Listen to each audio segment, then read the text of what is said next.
Bona tarda a tothom. Soc Marta Marín, directora del Born Centre de Cultura i Memòria. Avui continuem, com sabeu, amb les jornades dedicades a Primo Levi en homenatge als 35 anys de la seva mort.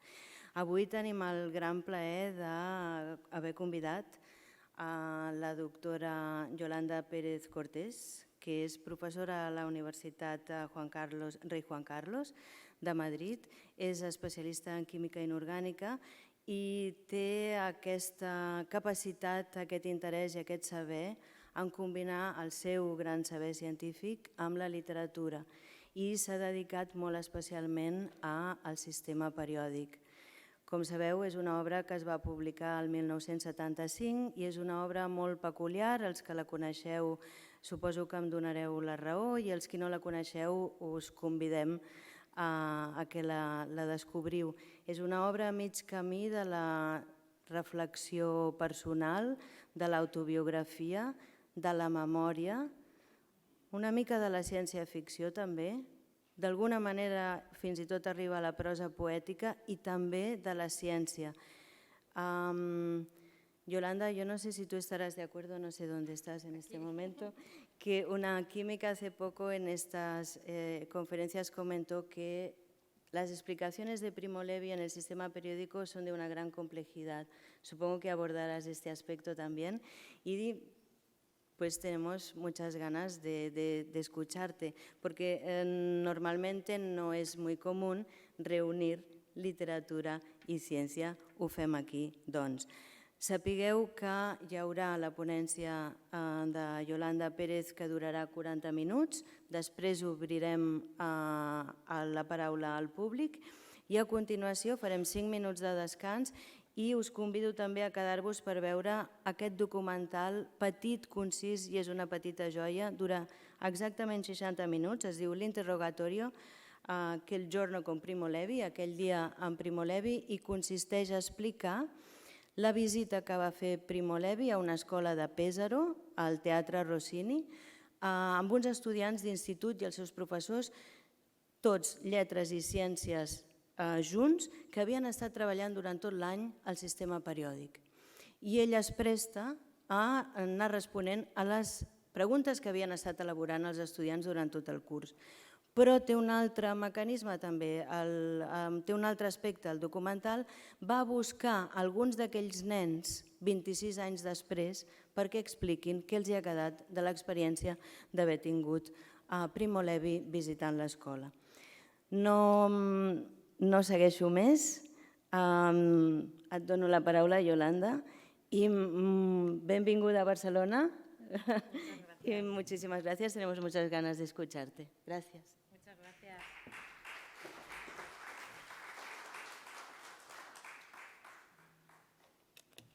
Bueno, bienvenidos a todos. Primero quiero agradecer a Marta Marín, la directora, por invitarme y también a todo su equipo. Espero que no se me olvide nadie, seguro que sí, pero Eulalia, Luisa, Marifé, Eva, muchas gracias por la organización. Me he sentido muy acogida, todo muy fácil y bueno, pues muchas gracias por todo y por venir aquí a Barcelona, que me encanta esta ciudad. He venido muchísimo, tengo muchos amigos aquí y pues es un placer estar aquí con todos vosotros para hablaros de dos de mis pasiones, que son la química y la literatura. Y, como no, pues en este homenaje a Primo Levi, pues os voy a contar brevemente, por si acaso alguno de vosotros no conoce un poquito pues su trayectoria, ¿no? Muy brevemente. Fue un novelista, ensayista y químico, ¿vale? Un buen escritor italiano. Y estudió química y trabajó como químico durante toda su vida, pero es verdad que en 1943 se unió a un grupo judío de resistencia y fue detenido ese mismo año. En 1944, al año siguiente, fue deportado al campo de concentración de Auschwitz, Durante 10 meses consiguió sobrevivir debido a que trabajó como químico en el laboratorio para los nazis. En 1946 volvió a Italia, consiguió sobrevivir y empezó a escribir todas sus experiencias en el campo de concentración de Auschwitz. Una de sus novelas más conocidas es sobre sus experiencias en el campo de concentración, Si esto es un hombre, pero yo os vengo a hablar de este libro que, fijaros, quiero destacar que en 2006 la Royal Institution of Great Britain lo destacó como el libro mejor escrito de ciencia. Y pues es verdad que conjugaba Primo Levi las dos cosas, un buen escritor, poeta y químico. Y consiguió escribir un libro de ciencia hablando del sistema periódico y con todos estos capítulos en el cual cada capítulo habla sobre un elemento químico, pero lo cuenta, que vais durante la conferencia a ver algunos de los pasajes, lo cuenta hablando de sus historias con esos elementos, de lo que le dice para él esos elementos, hablando, incluso comparando los elementos con personas, describiendo personas en base a los elementos químicos, y se hace muy ameno y muy divertido.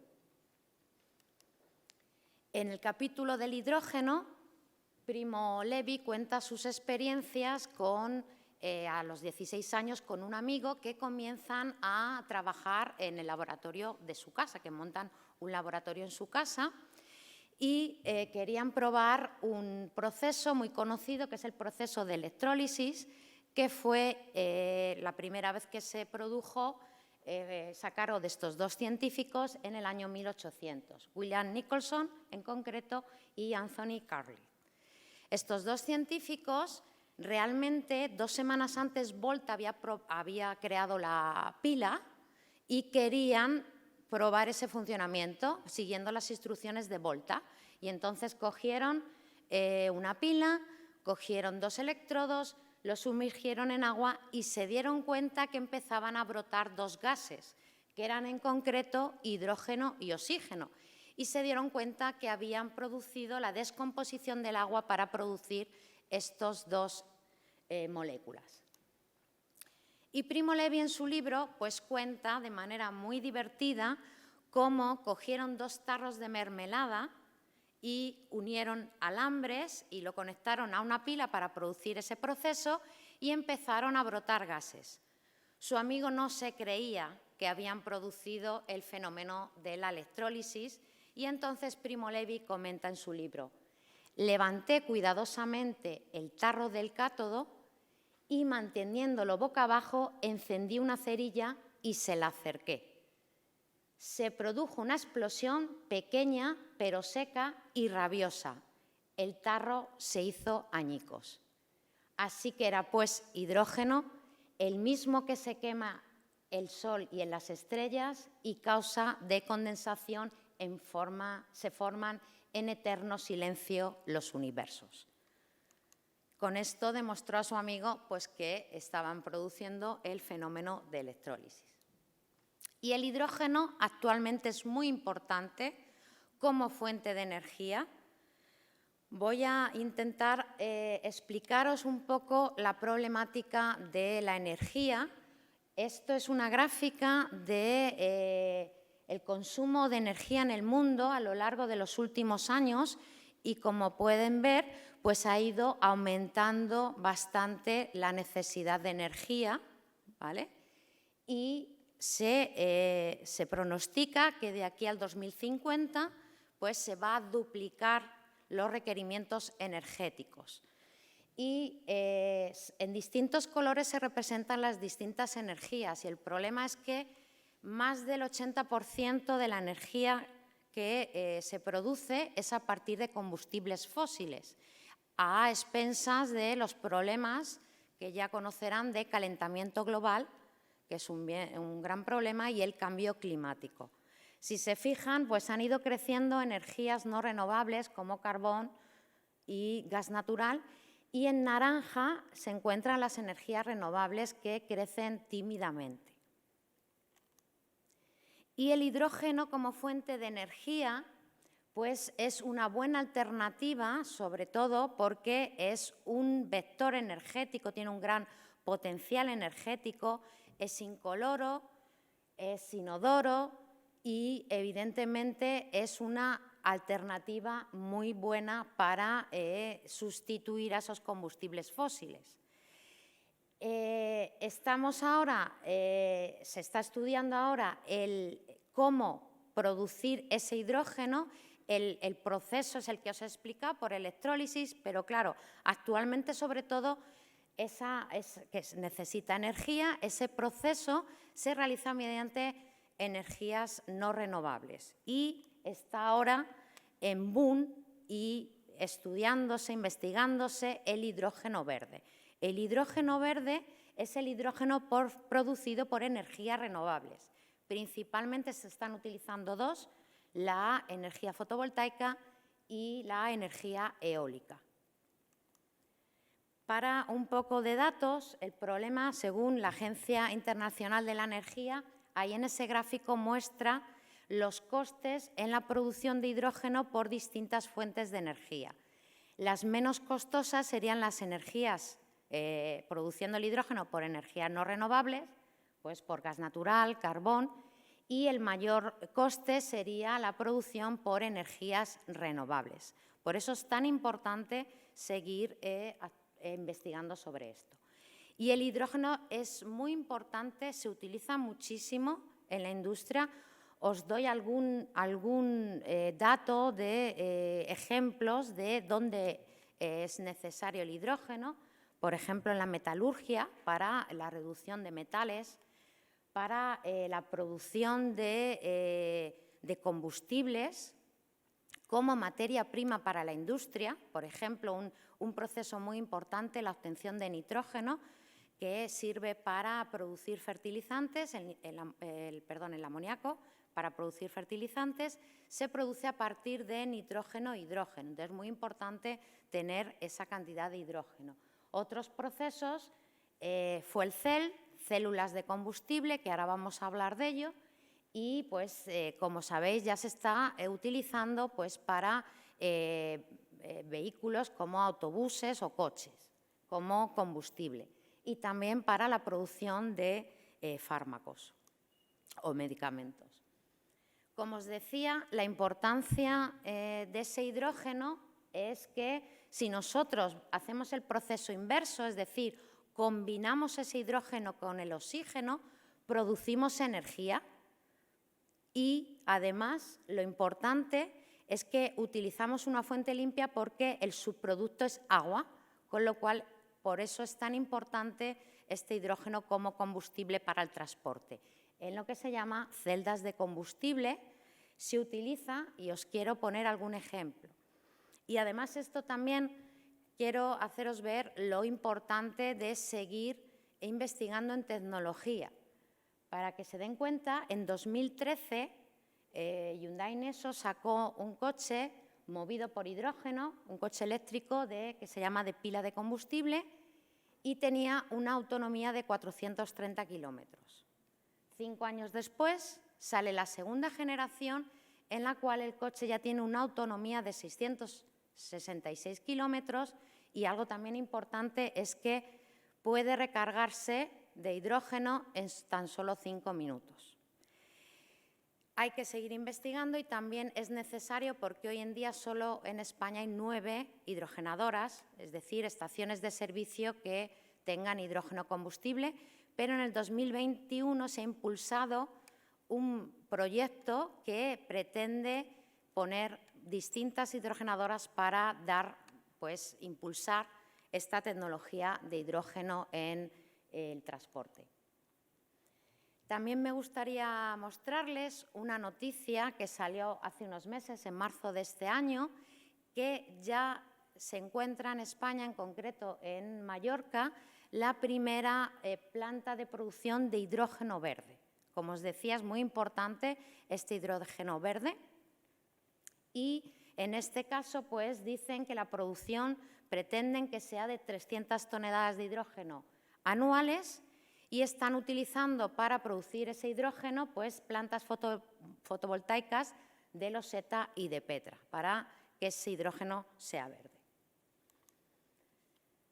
En el capítulo de hierro, Primo Levi comenta que dominar la materia es comprenderla y comprender la materia es preciso para conocer el universo y conocernos a nosotros mismos. Y que, por tanto, el sistema periódico de Mendeleev era un poema más elevado y solemne que todos los poemas que nos hacían tragar en clase. Pensándolo bien, hasta rima tenía. Y es verdad que hacía referencia a Dmitri Mendeleev, que fue el científico que en el año 1869 publicó la ley periódica. Y fíjense que el primer boceto de ley periódica es la que tengo en la parte izquierda, ¿vale? Que es un borrador. Y lo más importante de esta ley periódica, solo en ese momento colocó por pesos atómicos los 63 elementos que se conocían en esa época, en el 1869, pero muy importante, supo dejar los huecos para elementos que todavía no se conocían e incluso colocó algunos pesos atómicos y propiedades de elementos que tampoco se conocían y que luego se conocieron y vieron que concordaban con lo que Dmitri Mendeleev ya había pronosticado. Me paro un poquito en este científico tan importante por esa creación de la ley periódica, del primer sistema periódico. Era un químico ruso de familia humilde y se interesó por la ciencia desde niño porque había un químico en la fábrica de cristal que dirigía su madre. Ya de joven la fábrica se quemó y poco tiempo después se murió su padre. Y su madre se sabe que fue muy decisiva en su educación porque fue ahorrando dinero para la educación de su hijo. Y tanto que en 1849 viaja con sus 2 hijos pequeños desde Siberia hasta la Universidad de Moscú para intentar que su hijo Dmitri consiguiera entrar a la universidad y estudiar. Pero no le dejaron matricularse porque era siberiano. Pues desde Moscú se fue a San Petersburgo con sus 2 hijos para que pudiera entrar en la universidad. Y tampoco. Y consiguió ingresar en el Instituto Pedagógico Central porque el director de este instituto era amigo del padre de Dmitri. Todo este viaje se sabe que un año después su madre murió por agotamiento y tuberculosis. En 1860, Dmitri participó en el primer Congreso Internacional de Química, donde el químico Cannizzaro, el químico italiano, expuso la teoría atómica y definió 2 cosas muy importantes en los elementos químicos, que es el peso atómico y el peso molecular. Y una de sus grandes obras también quiero destacar, que es Principios de Química, que dedica a su madre, que publicó en 1869, pero que se fue año tras año extendiendo y mejorándose. Refiriéndome a esta obra, a los Principios de Química de Mendeleev, otro libro muy interesante de ciencia y muy divertido también es El tío Tusteno, de Oliver Sacks. Y en este libro menciona a los principios de química y en la primera nota de pie dice lo satisfactoria, libre y dichosa que es la vida en el ámbito de la ciencia.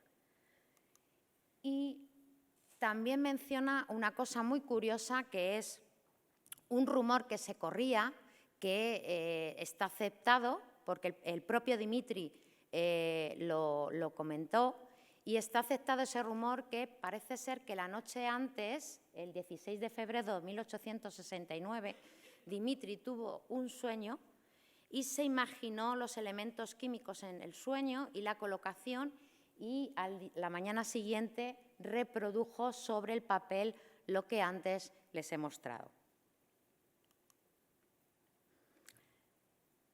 Como curiosidad, pues os muestro alguna tabla periódica original, por ejemplo, esta en la Facultad de Química de la Universidad Complutense de Madrid. Cada ventanita es un elemento químico, excepto los que son radiactivos, que no está el elemento químico, está la pegatina, y acerco un poquito para que se vea alguno de esos elementos químicos y pues les muestro alguno, por ejemplo, el azufre.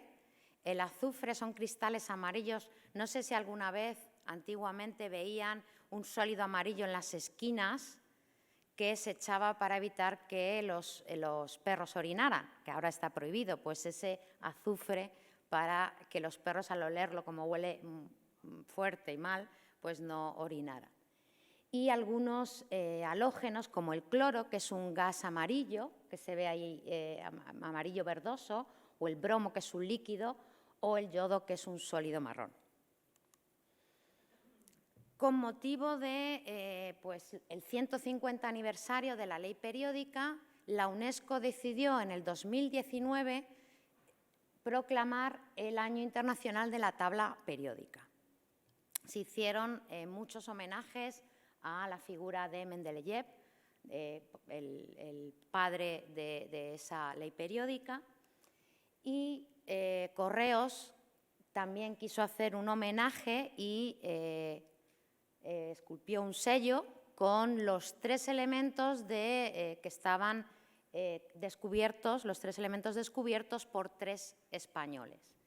El vanadio por Andrés del Río en 1801, el tusteno o wolframio, que tiene el nombre igual, Juan José y Fausto Elújar en 1783 y Antonio de Ulloa en 1748 por el platino.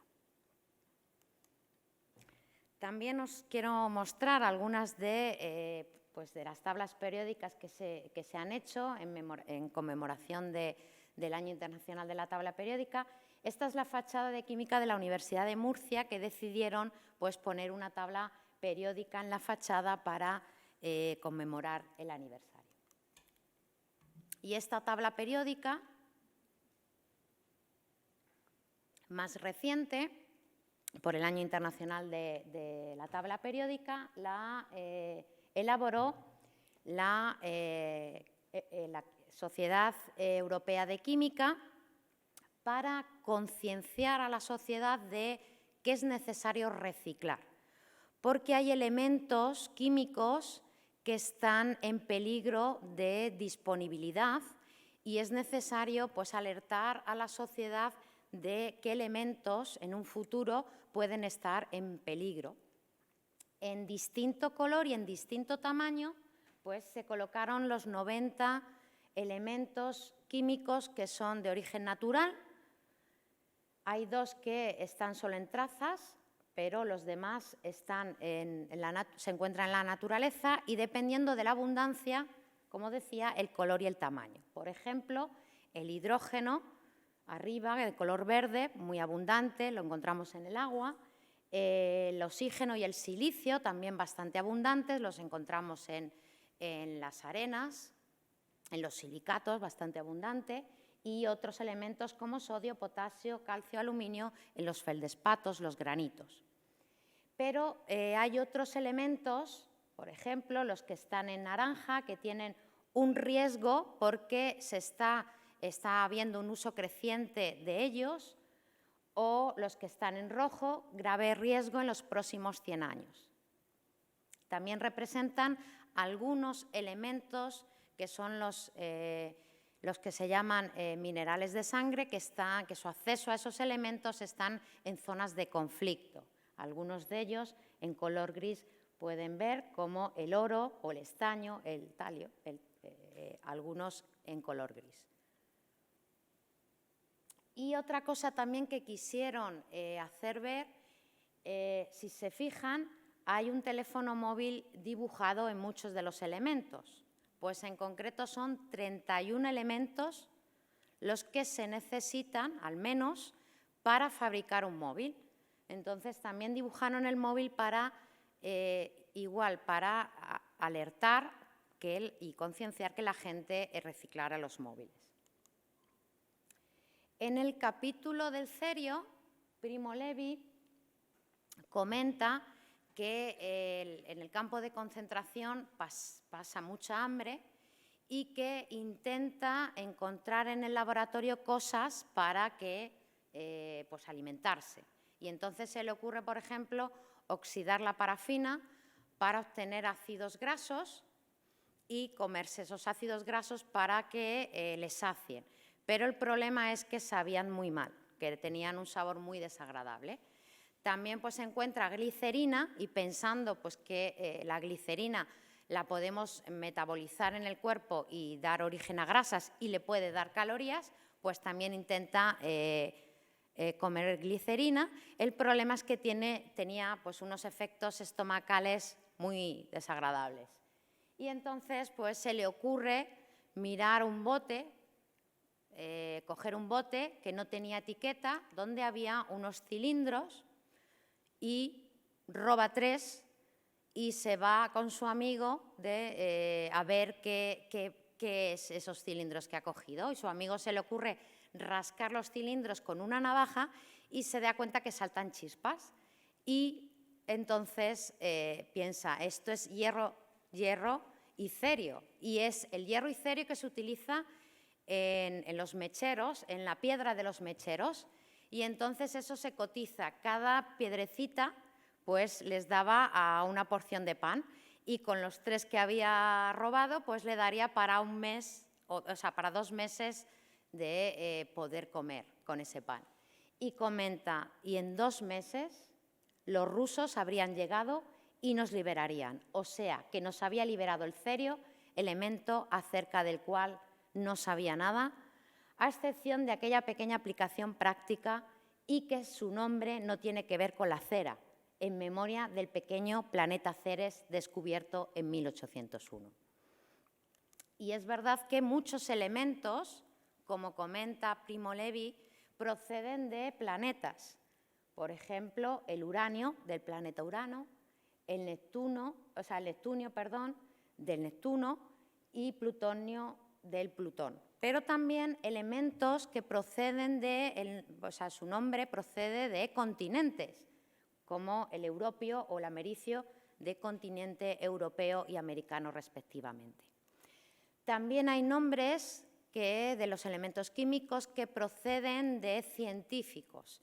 Algunos, pues por dar honor a algunos científicos como Albert Einstein, Marie Curie y Pierre Curie, el matrimonio Curie, o Enrico Fermi, Mendeleev, Ernest Rutherford, Alfred Nobel, y hay un elemento que es el único elemento que se le han dado a un científico vivo, que es el Seaborgio, que es Glenn Seaborg, que fue uno de los coinventores de este elemento. Y quiero destacar a Lise Meitner, que es el único elemento que se ha dado en honor a una mujer, el meinerio, y esta científica fue muy importante, por eso le dieron el nombre, en el descubrimiento de la fisión nuclear, junto con su compañero Otto Hahn, su compañero científico. Pero el premio Nobel de Química solo se lo dieron a Otto Hahn. Sin embargo, reconocieron su trabajo en el premio Enrique Fermi en 1966. La fisión nuclear es muy importante porque es el proceso en el cual se obtiene energía en las centrales nucleares. En el capítulo del nitrógeno es muy gracioso porque a Primo Levi le ofrecen que si puede producir este compuesto, aloxona, y Primo Levi empieza a investigar cómo lo puede obtener. Y pues, de todo lo que descubre, uno de los procesos es a partir de ácido úrico. y él piensa que el ácido úrico pues, que se encuentra en el 50% de los excrementos de los pájaros y el 90% de los excrementos de los reptiles. Entonces, pues piensa el obtener alosana a partir de esto, pero claro, la alosana se iba a utilizar en carmín de labios y la iba a coger de los excrementos. Entonces, Primo Levi comenta: el oficio de químico, reforzado en mi caso por la experiencia de Auschwitz, nos enseña a superar e incluso a ignorar ciertas repugnancias que no tienen nada de necesario ni de congénico. La materia es materia, ni noble ni vil, con infinitas posibilidades de transformación, y no importa en absoluto su más reciente origen. Por tanto, pues se decide a ir a por los excrementos de las gallinas para intentar coger el ácido úrico, pero pues empieza a preguntar y hay que pagar los excrementos de la gallina porque se utilizan para abono y además que los tiene que recoger él mismo, pues se dedica a recoger, y con los excrementos, la pollina, pues hay piojos, piedras, tierra. Entonces se dedica a separar todo para coger esa pollina y ponerse a hacer la reacción, que es calentando esos excrementos, y comenta: no obtuve más que vapores inmundos, tedio, humillación y un líquido negro turbio que obstruía irremisiblemente los filtros y no mostraba tendencia alguna a cristalizar, como tendría que haber hecho. Según el texto, el estiércol se quedó en estiércol y la alosana de nombre tan sonoro en un nombre sonoro. Mejor volver a los esquemas descoloridos pero seguros de la química inorgánica. ¿Dónde está el nitrógeno? Pues el nitrógeno lo tenemos en el cuerpo. El nitrógeno es el cuarto elemento más abundante del cuerpo humano, en un 3% de abundancia. Pero también lo tenemos el nitrógeno, en el cuerpo, perdón, lo tenemos principalmente en el material genético, en el ADN, en el ARN, por eso es muy importante, pero también en las moléculas del amor que también tenemos en el cuerpo. Los científicos han estudiado el proceso del amor y se han dado cuenta que cuando nos enamoramos, pues en el cerebro se producen cambios y segregamos sustancias químicas que, como vais a ver ahora, tienen ese elemento, el nitrógeno. En concreto, en el enamoramiento, pues los científicos se han dado cuenta que el cerebro cambia y que esas sustancias que se liberan pues nos dan esos ciertos que alguno de nosotros, yo creo que todos, hemos tenido cuando nos enamoramos: falta de concentración, falta de apetito, y es por la segregación de estas sustancias químicas. Por ejemplo, la dopamina. Cuando estamos enamorados, estamos eufóricos a consecuencia de este neurotransmisor, que el neurotransmisor es el mismo que crean las adicciones, es decir, cuando se tiene una adicción, se tienen altos niveles de dopamina, por eso nos da ese sentimiento de euforia y de placer. También otra sustancia, la oxitocina, que se llama la sustancia del abrazo, porque la segregamos cada vez que nos dan una caricia o un abrazo.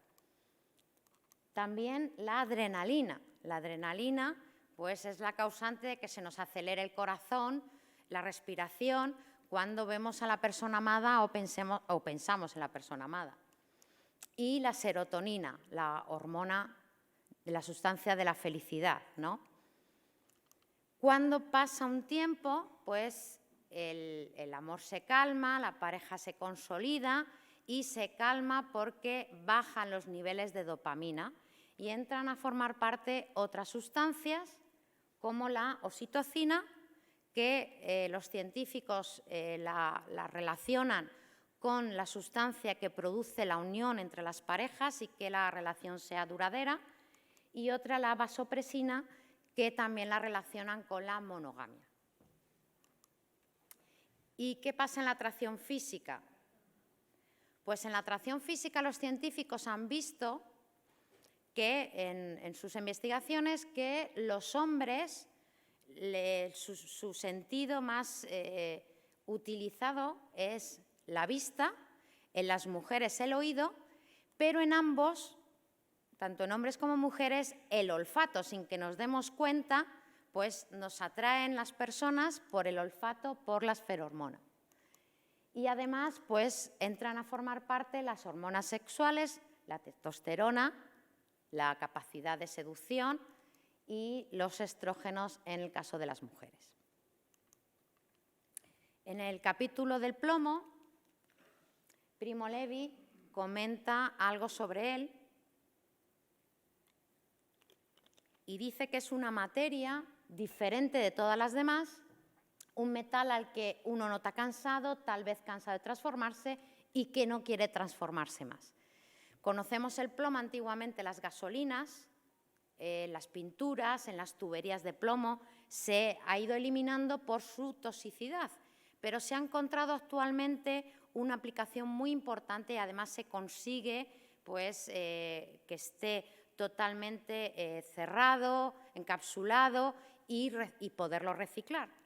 Y se utiliza en las células solares.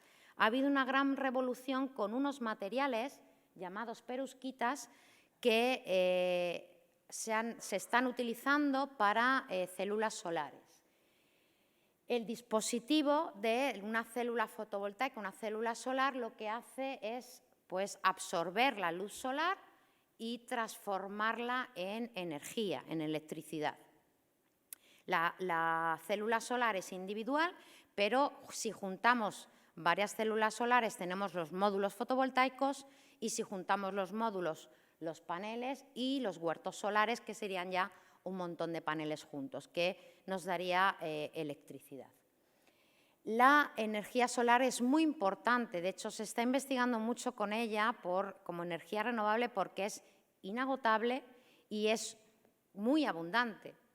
De hecho, ya en agosto del año pasado hay una empresa polaca, en concreto Salt Technology, que ha producido la primera línea de perusquitas, de células solares basados en perusquitas. Su director dice que la implantación del sistema es posible en cualquier tipo de edificio y que cree que va a comenzar una revolución en el mundo de la fotovoltaica. De hecho, pues ha habido en células solares ha habido un proceso desde el 1960 hasta la actualidad de distintas generaciones de materiales. El que más se comercializa en células solares es el silicio. Ese material se ha utilizado durante muchos años en las células solares y se sigue utilizando. Es la primera generación. En una segunda generación se investigó sobre silicio amorfo, la tercera generación, que serían las perusquitas, y luego hay una cuarta generación que se están utilizando otro tipo de materiales como óxidos metálicos, quantum dot, grafeno. ¿Por qué cambiar de una generación a otra? ¿Por qué se ha seguido investigando en células solares? Pues en este gráfico representa la eficiencia de conversión de una célula solar, es decir, la eficiencia que convierte esa radiación solar en energía frente al coste. Y ahí vemos que el coste es mucho mayor en las de primera generación. Por eso es importante el seguir investigando para disminuir el coste, como se ha hecho, y aumentar la eficiencia, ¿vale? La revolución de la perusquita, 2019, 3,8% de eficiencia, 25,5% en 2020. Ya se está hablando de las tándem en combinar silicio con perusquita y han conseguido una eficiencia del 30%, o sea, por encima del valor que tiene ahora mismo el silicio solo. Estos son datos de energía renovable y energía no renovable en España. Destacar que en este año pues, ya casi estamos cerca de conseguir el 50% de la energía que consumimos que sea a partir de energías renovables, pero pues hay que seguir con ello, investigando sobre ello, intentando bajar esos costes. Ha subido mucho la fotovoltaica, la eólica también, en color verde, en color naranja. Y en el último capítulo de Primo Levi habla del carbono y cuenta lo que comentaba en el principio, que es una historia de su oficio, de sus fracasos, de sus triunfos, el libro, y que el carbono lo dice todo, porque el carbono es la vida, y es así porque nuestro cuerpo está también hecho de carbono en un 19%. Y también hay otra cosa que tiene carbono, que son los perfumes. Los perfumes, ya lo decía el perfumista del Perfume Chanel número 5, que el futuro está en la química. Y es verdad, porque actualmente un perfume tiene muchas moléculas sintéticas, puede tener 20, 30, incluso 100 moléculas sintéticas. Un perfume tiene esas sustancias, esos aceites esenciales, disolvente y un fijador. Y los perfumistas lo que hacen es basarse en esta pirámide olfativa para crear un perfume. Las notas de arriba, pues es la primera impresión del perfume. Cuando nos echamos un perfume, los primeros 15 minutos de al echarnos un perfume, la primera sensación del perfume, las notas del corazón serían las sustancias que caracterizan al perfume y que suelen durar unas 4 horas en evaporarse. Y luego las notas base, ¿vale? Los olores que percibimos, que son más duraderos, que pueden incluso durar 24 horas. Y como ejemplo de un fijador, pues está el ámbar gris, que es muy curioso porque procede del vómito fecal de algunos cachalotes, esos cachalotes que tienen problemas en los intestinos y vomitan.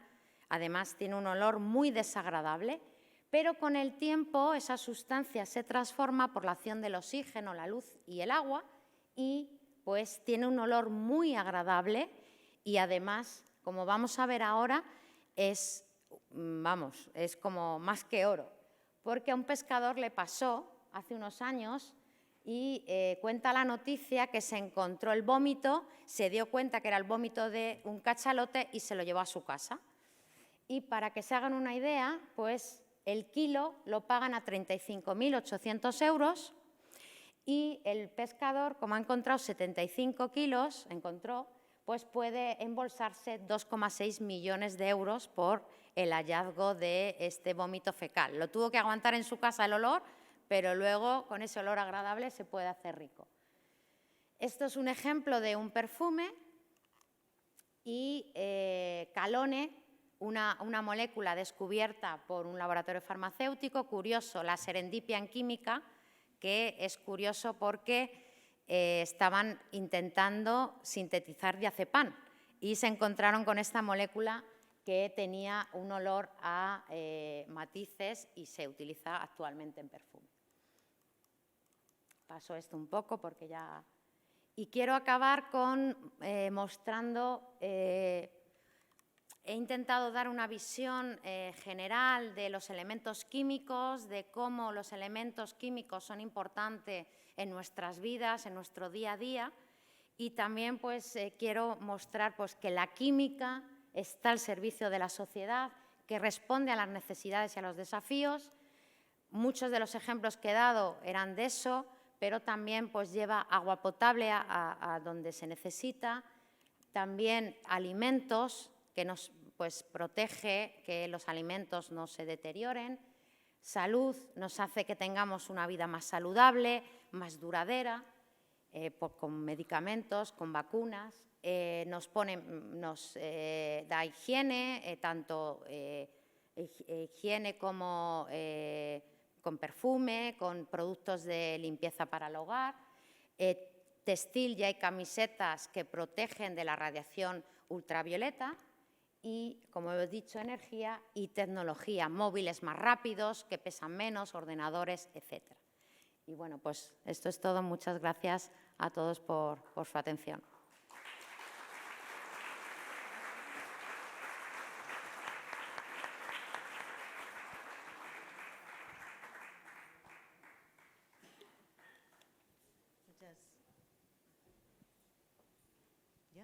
Sí? Muchas gracias, Yolanda. Muchas gracias. Realmente ha sido un combinado muy original ir a Primo Levi desde la ciencia de una manera muy presente y muy actual, no? Muchas gracias. Si us sembla, obrim el torn de comentaris i preguntes per aquelles persones que coneixen o desconeixen el llibre.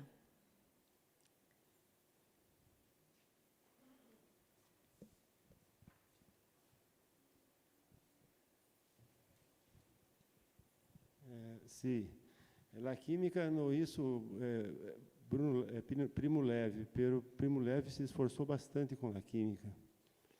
Nós outros conhecemos o humanismo deste pensador italiano, pero esta parte de seu trabalho é uma outra parte de sua vida. Por lo que vi, neste texto, este sistema periódico, é esforço de manter-se em lo real de la cosa. O sea, não há muita fantasia, não há muita imaginação.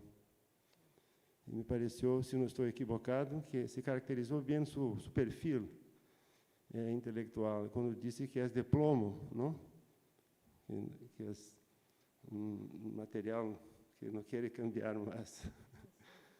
Então, tu eres da parte da química, então perguntaria, em uma visão interdisciplinar, como seria esta combinação das duas partes da vida? ¿De las dos partes de la química y la literatura se refiere? O? Não da literatura propriamente, porque uma de suas ideias mais interessantes é a zona gris, ou seja, que os homens confinados ali no campo de concentração, os que se superam são aqueles que são os grises. Infelizmente, os mais puros, os mais angelicais, não aguentam a situação. Ele, incluso, tentou comer parafina, não? Então, se acerca muito do real da coisa para sobreviver. Yo creo que era un apasionante de la química, que yo me veo reflejado en esa pasión, ¿no?, por los elementos químicos. Dedicó su vida a la química y así lo plasmó también en sus libros, con sus historias, y efectivamente utilizó la química para sobrevivir tanto en el campo de concentración, porque sobrevivió gracias a que trabajó de químico en el laboratorio para los nazis, y por esas ocurrencias en esa alimentación, no morirse de hambre.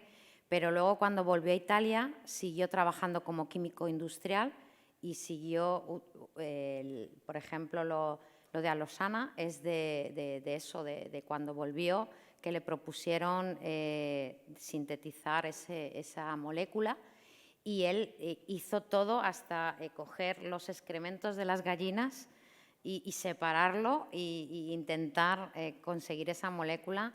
Yo creo que la química pues ha sido su vida y así lo ha demostrado, pero luego ha sido un escritor fabuloso. No sé si he conseguido plasmar la poesía que tienen algunas de sus palabras, ¿no?, que no solo escribe, sino que para mí es un poeta, ¿no?, cómo rima las frases. No sé si he sabido plasmarlo, pero esa era la idea. Muchas gracias por la pregunta.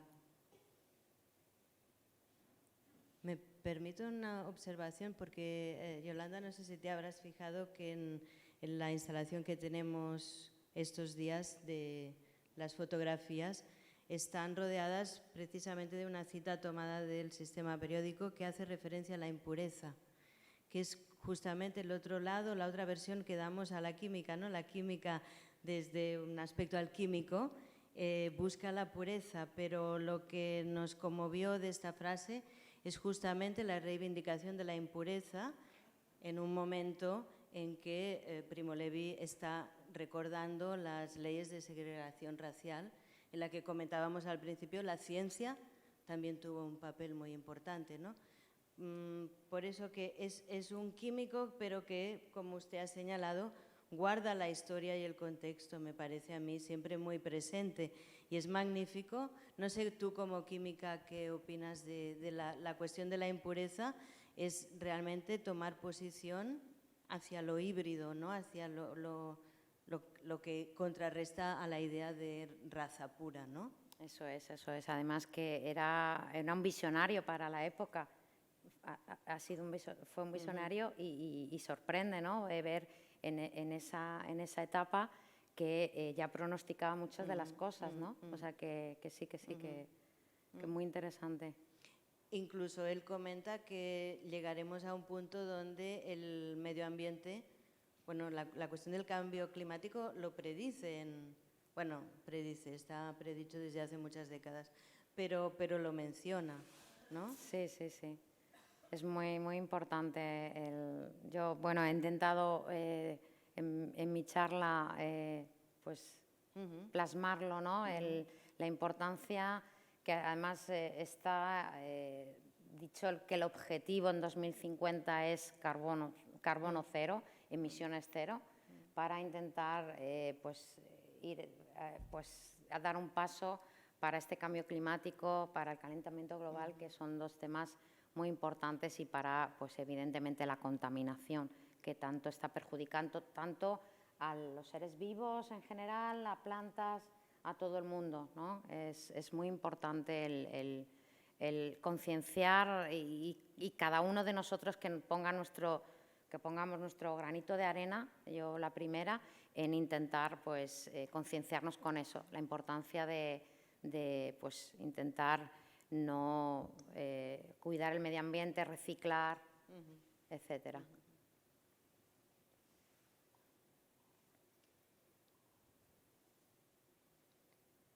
Si no hay más preguntes, passaríem fluidament a veure la pel·lícula, així per no perdre aquest ambient químic, i passaríem a veure la pel·lícula no sin agradecerte tu intervención. Yolanda, muchas gracias. Muchas gracias a todos.